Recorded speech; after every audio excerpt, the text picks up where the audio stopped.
तर आज मी बनवले होते गुलाबजामुन आणि हो, तुम्हाला देखील विश्वास बसणार नाही, की मी हे गुलाबजामुन खडी साखरेपासून बनवलेत.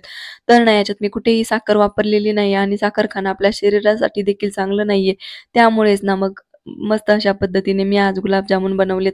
तर तुम्ही नक्की ट्राय करा. तर नमस्कार मंडळी, मी आहे पूजा आणि स्वागत आहे तुमचे पुन्हा एका नवीन व्हिडिओमध्ये. तर आज बनवायला घ्यायचे होते मला इथे गुलाबजामुन आणि ना त्यासाठी मी इथे खवा देखील घेतला होता. आता हा ना पूर्ण फ्रीझरमधून गोळा बनलेला आहे, पूर्ण फ्रीज केलेला आहे तो आणि त्यासाठीच ना मग इथं आता किसून घ्यायचा होता. किसायला खूप जास्त वेळ लागेल ना, म्हणून मी हातानेच तुकडे करून घेतलेत बारीक. अगोदर उलथण्याने याचं कट केलाय आणि मग हाताने बारीक केलाय. तर नाही ते बाइंडिंगसाठी मी गव्हाचं पीठ घेतलं होतं, तर मी इथे मैदा नाही वापरलेला. खूप जण मैदा वापरतात, पण ना मला मैदा खात नाहीये मी. त्यासाठीच ना मी इथे गव्हाचं पीठ वापरलं. मी अशा छोट्या-छोट्या गोष्टी म्हणजे गोष्टी खूप पाळत असते आणि मैदा खाणं देखील आपल्या शरीरासाठी चांगलं नाहीये. काही पण खावं, आपल्या शरीरासाठी जे चांगलं असेल तेच खावं. तर माझं तर असंच म्हणणं आहे. एवढं आपण मेहनत करून आपलं शरीर बनवतो आणि काही पण खायचं का त्यासाठी? असं काही नाही करायचं. तर त्यासाठी नाही तर मग आता गोळे बनवून घेते मी सगळे. अगोदर ना पीठ मळून घेतलंय सगळं म्हणजे ते याचं खव्याचं आणि एकजीव करून घ्यायचं आणि गोळे-गोळे बनवायचेत आपल्याला गोल-गोल आणि त्याला हो कुठेही स्क्रॅच नाही पडू द्यायचेत. म्हणजे एकदम गोल-गोल आले पाहिजे. बघू शकता अशा प्रकारे. तर ना इथे माझे गोळे सगळे बनवून झालेत. तर आता इथे ना मग खडी साखर घेतली होती मी. बघू शकता 1 कप घेतली आहे खडी साखर आणि खाली ना तुम्ही म्हणता ना आता एवढी एवढी सगळी नव्हती. अगोदर ना मी दुसरी खडी साखर आणलेली होती. मी ना कायम हीच वापरत असते मोठ्या-मोठ्या खड्यांची. तर त्याच्या खाली ना ती मोठ्या दाण्यांची देखील आहे खडी साखर. ती खाली ठेवली होती मी आणि वरती ना ही टाकली होती. अर्धा कप ती असेल आणि अर्धा कप ही. म्हणजे दोन्ही पण मला आता ही संपवायची होती. तर हा कप असा साईडला ठेवायचा आहे आणि आपल्याला गुलाबजाम झालेले सगळे तळून घ्यायचेत आणि हो, बारीक गॅसवर तळायचे आहेत, नाहीतर खूप जास्त काळे होतात. आता माझ्यासोबत पहिल्यांदा असंच झालं. मी तेल गरम करायला ठेवलं आणि बसले झाऱ्या सापडत. झाऱ्या काही सापडलाच नाही मला. तोपर्यंत सगळं तेल लाल-लाल झालं होतं आणि त्यात मी एक गुलाबजाम टाकला. काळा भंगार झाला तो आणि मी ठेवलाय तो साईडला. मी दाखवते नंतर तुम्हाला.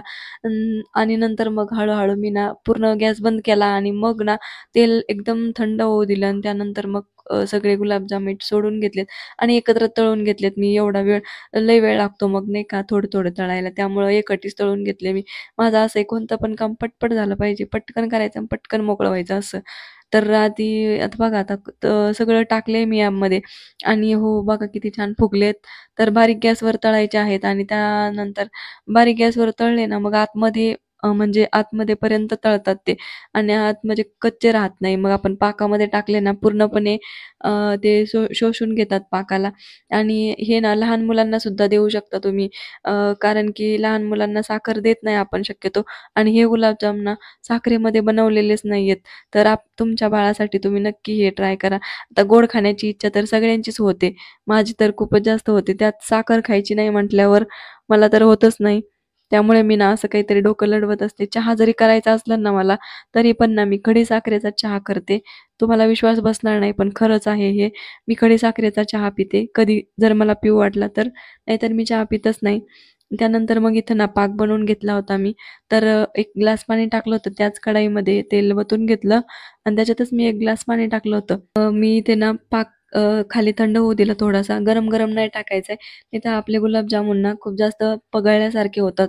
थोडंसं थंड होऊ द्यायचं आहे पाक आणि त्यानंतर मग इथं मी काचेच्या वाटीमध्ये ठेवले होते मोठ्या आणि मग ना गुलाबजामुन सगळे त्यात टाकले आणि थोडेसे मुरले होते. लगेच ना आतमध्ये पाक शिरला होता.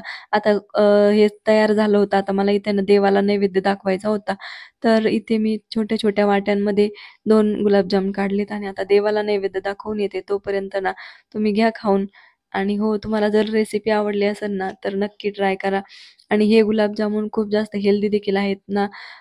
फक्त यामध्ये तेलाचा वापर आहे, बाकी काहीही नाहीये. तर रेसिपी कशी वाटली कमेंट्समध्ये नक्की सांगा आणि गुलाबजामुनचा रंग देखील कसा आलाय तो पण सांगा. बघू शकता तुम्ही किती छान झालेले आहेत. असं वाटतंय की लगेच खाऊन घ्यावे, पण अगोदर नैवेद्य दाखवते आणि नंतर खाते. तर भेटू एका नवीन व्हिडिओमध्ये. तोपर्यंत सगळ्यांना बाय. श्री स्वामी समर्थ आणि हो, सबस्क्राईब करायला विसरू नका.